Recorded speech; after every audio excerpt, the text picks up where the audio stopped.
Hello, good evening. जिज्ञासा G S academy में आप लोगों का फिर से स्वागत है। और हम अभी बीपीएससी का लेसन 11 कर रहे हैं और अभी जारी है। और प्रश्न संख्या 1 से हमने 70 तक किया है। और इसमें जैसे आप लोगों को पता है, जो बीपीएससी में 150 क्वेश्चन तक आते हैं।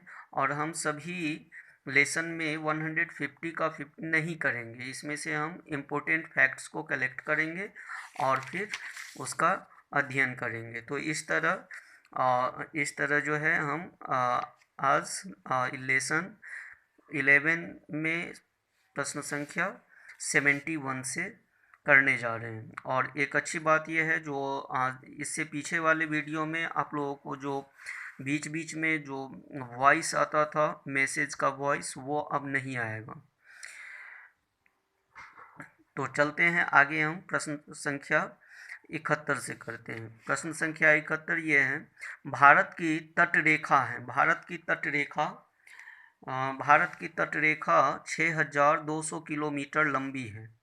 भारत की तटरेखा 6200 किलोमीटर लंबी है। नगदी फसल में सम्मिलित नहीं है। तो नगदी फसल में इनमें से गन्ना, कपास, जूट, गेहूँ इनमें से कौन सम्मिलित नहीं है? तो गेहूँ सम्मिलित नहीं है। भारत सर्वश्रेष्ठ उत्पादक एवं उपभोक्ता है। भारत सर्वश्रेष्ठ किसका उत्पादक एवं उपभोक्ता है? चावल का, चाय का, तिलहन का, दाल का। तो इनमें से चाय का जो है, जो सर्वश्रेष्ठ उत्पादक एवं उपभोक्ता है। नेक्स्ट, भारत में खनिज उत्पादक में समृद्धि राज्य पहचानिए। तो खनिज उत्पादक में सबसे अच्छा जो है, वो खनिज के क्षेत्र में राजस्थान, मध्य प्रदेश, बिहार या उड़ीसा। बिहार तो होगा नहीं। अब यहाँ पे उड़ीसा भी कम चांस लग रहा है। राजस्थान, या तो राजस्थान होगा या तो मध्य प्रदेश होना चाहिए। तो इसका आंसर है, भारत में खनिज उत्पादक में समृद्धि राज्य। खनिज उत्पादक, तो खनिज उत्पादक में क्या होगा? ये झारखंड लग रहा है, क्योंकि उस समय तो 2002 की बात हो रहा है, तो खनिज में बिहार कैसे होगा? तो ये क्वेश्चन जो है, इस क्वेश्चन का आंसर हम आगे की क्लास में डाउट क्लियर करेंगे। नेक्स्ट प्रश्न है, भारत का प्रथम उर्वरक संयंत्र कहाँ लगा है? भारत का प्रथम उर्वरक संयंत्र, तो भारत का प्रथम उर्वरक संयंत्र कहाँ पे लगा हुआ है? ये लगा हुआ है सिंदरी में। सिंदरी। नेक्स्ट, भारत का सबसे अधिक जनसंख्या वाला शहर। भारत का सबसे अधिक जनसंख्या वाला शहर, तो सबसे अधिक जनसंख्या वाला शहर कौन सा होना चाहिए? इसमें दिल्ली तो है नहीं, जनसंख्या घनत्व में दिल्ली हो जाता। तो इसका जो है कोलकाता।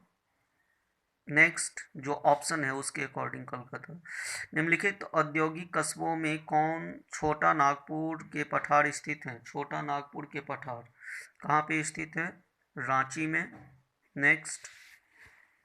नेक्स्ट प्रश्न की ओर चलते हैं। दामोदर नदी कहाँ से निकलती है? तिब्बत से, छोटा नागपुर से, नैनीताल के पास से, या सोमेश्वर पहाड़ी के पश्चिमी ढाल से। तो इनमें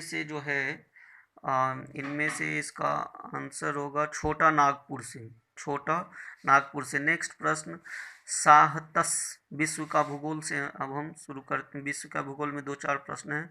साहतस विश्व का सबसे सुंदर, गर्म और हल्का ऊन माना जाता है। वह कहाँ पैदा होता है? साहतस। तो ये ऊन का जो है किस्म है, और ये कहाँ पे पैदा होता है? तो ये उज्बेकिस्तान। निम्नलिखित में से कौन महाद्वीप क्षेत्रफल के अनुसार सबसे बड़ा है? तो सबसे बड़ा महाद्वीप, तो क्षेत्रफल के हिसाब से जो ऑप्शन है, यूरोप, अफ्रीका, उत्तरी अमेरिका, दक्षिणी अमेरिका। तो इनमें से जो है अफ्रीका, जो ऑप्शन के एशिया होता तो एशिया हो जाता, लेकिन एशिया इसमें है नहीं, अफ्रीका होगा। नेक्स्ट, सूर्य समुद्रों की स्वामी का नाम, सॉरी माफ़ कीजिएगा, पूर्वी समुद्रों की स्वामी का नाम क्या है? पूर्वी समुद्रों की स्वामी का नाम, तो पूर्वी समुद्रों की स्वामी का नाम क्या है? श्रीलंका। नेक्स्ट, अर्थशास्त्र के बारे में देख लेते हैं। योजना आयोग, एक योजना आयोग क्या है? मंत्रालय। तो उस समय योजना आयोग हुआ करता था, अब नीति आयोग हो गया। तो नीति आयोग के माध्यम से हम देखते हैं इसका प्रश्न क्या होना चाहिए? परामर्शदायी संस्था। नेक्स्ट, भारत में नियोजित अर्थव्यवस्था आधारित है, तो मिश्रित होना चाहिए, इसका आंसर मिश्रित। नेक्स्ट, भारत में आय का सबसे बड़ा स्रोत, भारत में आय का सबसे बड़ा स्रोत क्या है? प्रत्यक्ष कर। नेक्स्ट, भारत की उन्नति संतोषजनक रही है, भारत की उन्नति संतोषजनक रही है, तो ये कुल राष्ट्रीय उत्पादन में बढ़ोतरी के संबंध में, बढ़ोतरी के संबंध में। नेक्स्ट प्रश्न की ओर चलते हैं। विभाजन के कारण भारत का कौन सा उद्योग सबसे बुरी तरह प्रभावित हुआ?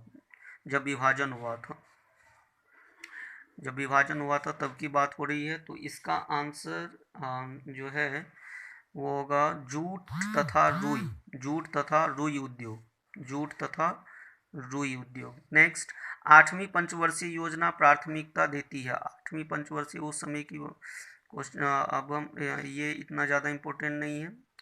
अब हम आगे देखते हैं। 11वीं 12वीं पंचवर्षीय योजना के बारे में पूछ सकता है आपके एग्जाम में। भारत में किस उद्योग में सर्वाधिक लोग कार्यरत हैं? भारत में किस उद्योग में? बहुत इम्पोर्टेंट, ये इम्पोर्टेंट क्वेश्चन है। तो इसका आंसर जो है वो कपड़ा उद्योग में सर्वाधिक लोग कार्यरत हैं। भारत की राष्ट्रीय आय का मुख्य स्रोत क्या है? भारत के राष्ट्रीय आय का मुख्य स्रोत उद्योग। नेक्स्ट, एक सामान्य शुष्क सेल में विद्युत अपघट्य होता है। अब यहाँ से भौतिकी के बारे में कुछ प्रश्न हैं, तो इसका आंसर होगा अमोनियम क्लोराइड। अमोनियम क्लोराइड एक सामान्य शुष्क सेल में विद्युत अपघट्य होता है। डायनेमो का कार्य क्या है? यांत्रिक ऊर्जा को विद्युत ऊर्जा में परिवर्तित करता है। डायनेमो यांत्रिक ऊर्जा को विद्युत ऊर्जा में परिवर्तित करता है। आकाश नीला लगता है क्योंकि सूर्य के प्रकाश में नीला रंग और रंगों से अधिक होता है। लघु तरंग दीर्घ तरंगों की अपेक्षा वायुमंडल द्वारा अधिक प्रकीर्णन होती है। या नीला रंग नेत्र को अधिक सुग्राही है, या वायुमंडलीय दीर्घ तरंग दैर्घ्य की अपेक्षा अधिक अवशोषित है। तो इसका उत्तर होगा ये ऑप्शन नंबर 2। नेक्स्ट प्रश्न की ओर देखते हैं। एक माइक्रोन कितने के बराबर होता है? एक माइक्रोन होता है 1/1000 किलोमीटर मिलीमीटर के बराबर। अतिचालक का लक्षण क्या है? अतिचालक का लक्षण, तो अतिचालक का लक्षण जो है वो है उच्च पारगम्यता। नेक्स्ट प्रश्न की ओर चलते हैं। वर्षा की बूंद की गोलाकार आकृति का कारण, वर्षा की बूंद की लगातार आकृति का कारण क्या होना चाहिए? तो इसका उत्तर होगा पृष्ठ तनाव। नेक्स्ट प्रश्न, कमरे में रखे रेफ्रिजरेटर का दरवाज़ा खोलकर, तो रेफ्रिजरेटर के बारे में क्या होना चाहिए? इसमें जो है ये ऑप्शन नंबर 3। नेक्स्ट, किस खनिज से रेडियम प्राप्त किया गया था? किस खनिज से रेडियम प्राप्त किया गया था? तो ये किया गया था पिंच ब्लेंड खनिज से रेडियम प्राप्त किया गया था। परमाणु बम का सिद्धांत किस पर आधारित है? परमाणु बम का सिद्धांत किस पर आधारित है? तो परमाणु बम का सिद्धांत नाभिकीय विखंडन पर आधारित है, नाभिकीय विखंडन पर। पेरिस प्लास्टर का सूत्र, पेरिस ऑफ प्लास्टर का सूत्र क्या है? पेरिस ऑफ प्लास्टर का सूत्र है CaSO4H2O। नेक्स्ट, नींबू खट्टा कारण से होता है। नींबू का खट्टापन किसके कारण से होता है? तो ये होता है साइट्रिक अम्ल के कारण। साइट्रिक, जितने खट्टे पदार्थ हैं उसमें साइट्रिक एसिड पाया जाता है। नेक्स्ट, वायु एक। वायु क्या है? तो वायु एक